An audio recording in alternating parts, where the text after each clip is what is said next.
The steady hum of the airplane's engine did little to mask the growing cries of a distressed infant in seat 23B. Passengers glanced over their shoulders, irritated brows furrowing, lips pursing in silent complaint. Among them sat James Taylor, a man in his early 30s with a face that bore the wear of sleepless nights and heavy burdens. His arms were wrapped tightly around a squirming, red-faced baby, his 8-month-old daughter Lily. His shirt was wrinkled, hair disheveled, and eyes sunken with exhaustion. James wasn't just another tired traveler. He was a single father navigating a world that had recently turned upside down. His wife, Emily, had passed away 6 months earlier from a sudden illness, leaving James with a grief he could barely understand and a child he loved more than life itself, but barely knew how to care for alone. This flight from Denver to New York was supposed to be the beginning of a new chapter, a job interview that might help him get back on his feet.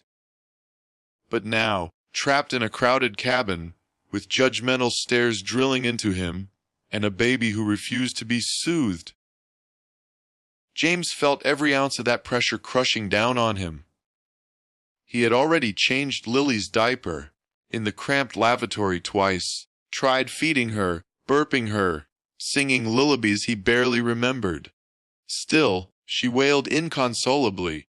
Sweat clung to his brow as he bounced her gently, murmuring, "It's okay, sweetheart. Please, please settle down." His hands trembled, not from fear of flying, but from sheer fatigue. For the past 3 nights, Lily hadn't slept for more than an hour at a time, and neither had he. When a flight attendant approached with a polite but strained smile, James expected a warning, maybe a passive-aggressive suggestion to, "Please quiet your child." Instead, she handed him a small plastic cup of water and whispered, "You're doing your best, sir." He managed a weak smile in return, but inside he was unraveling.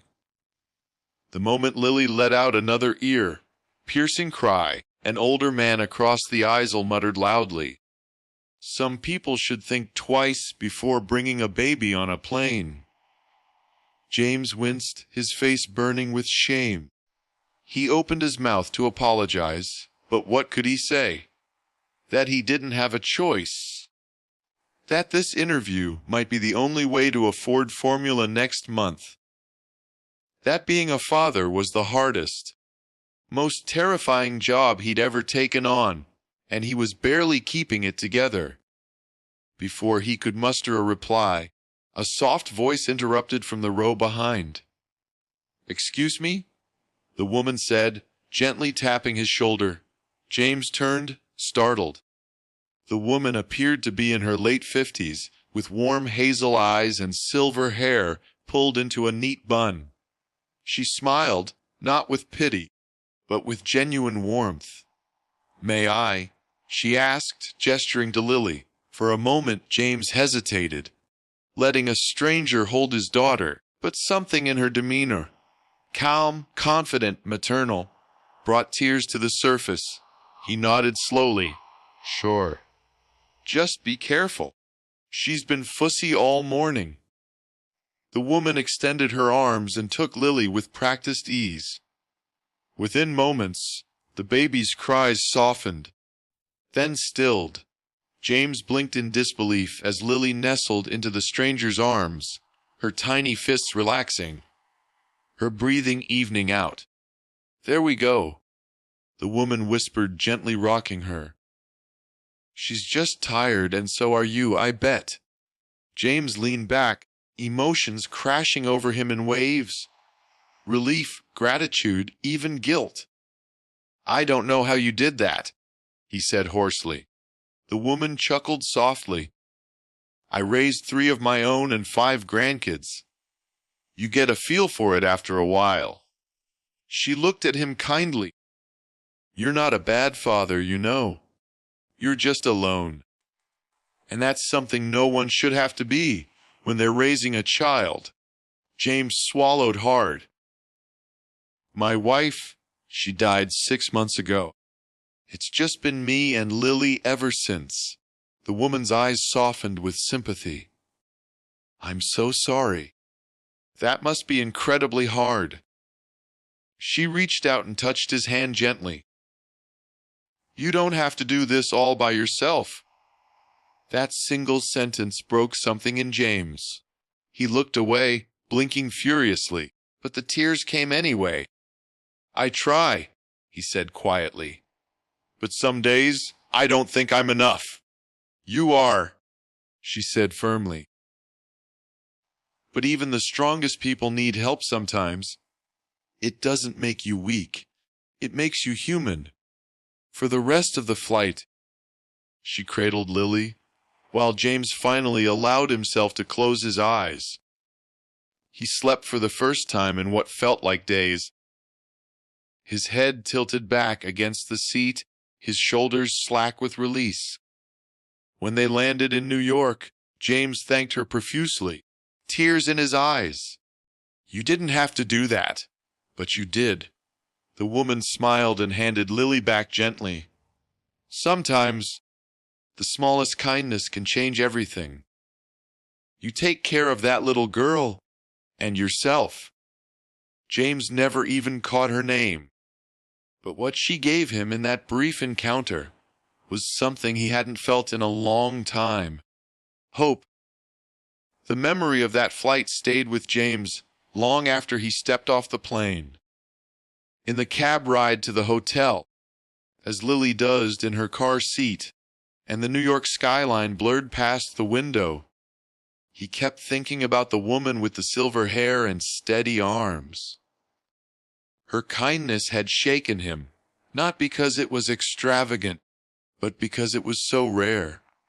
For months James had felt invisible. Strangers often looked past him. Friends had drifted away in the aftermath of Emily's death.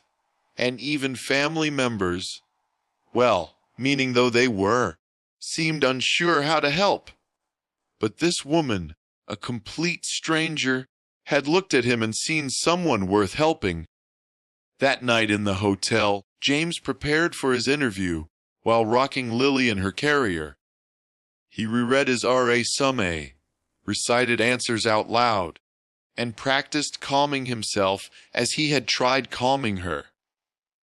The next morning, with Lily tucked into a stroller beside him, he walked into the office building of a marketing firm that specialized in brand storytelling. The interview went better than he could have hoped. The manager, a woman named Grace, was not only impressed with his qualifications, but visibly moved by his story. He hadn't planned on sharing much about his personal life, but when she asked about the gap in his employment history, the truth came tumbling out. I lost my wife last year, he admitted quietly, and I've been raising our daughter on my own. This job, it would mean everything.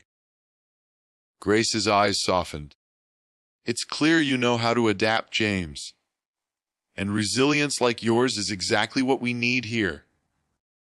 2 days later, James received the offer. Full-time position, flexible hours, and even a small daycare center in the building. It felt like a miracle. On the first day of work, as he walked into the office with Lily snug in his arms, he passed a small plaque in the daycare hallway. It read, "Sometimes the smallest act of kindness becomes the spark that lights someone's future." James paused, stared at the words, and smiled. "That's exactly what she did for us," he whispered. Months passed, and life slowly began to shift. He found rhythm in his days. Drop-offs, work meetings, bedtime stories. He made new friends, found support groups for single parents, even started sharing his journey on a small blog that unexpectedly gained traction. People from all over wrote to him, single dads, young widows, grandparents raising kids alone. They all had one thing in common. They needed hope, and James gave it to them. Not because he had all the answers, but because he had lived through the darkness and still found light. One day, he received an email from a woman named Margaret. "I read your story," it began. "I was the woman who held your baby on the plane to New York. I recognized your face from the blog. Just wanted to say, I'm so glad you're doing well." James sat there stunned, tears welling again. He responded immediately, thanking her again, telling her she had changed his life. "You didn't just soothe a crying baby," he wrote. "You gave a drowning man a reason to believe he could swim again." They kept in touch after that, and Margaret even visited once to meet Lily again. She became a sort of honorary grandmother, proof that the kindness of one heart can ripple out and change the course of many lives. Now, whenever James sees a struggling parent in public, he remembers. He reaches out, lends a hand, offers a smile. Because he knows what it's like to feel alone, and he knows how powerful it can be when someone simply says, "You're not." And to all those watching, if this story touched your heart, if it reminded you of the power of compassion and the difference one person can make, please take a moment to like, comment, and subscribe to our channel. Because we believe in sharing real stories that inspire hope, and you never know when one story might change someone's life.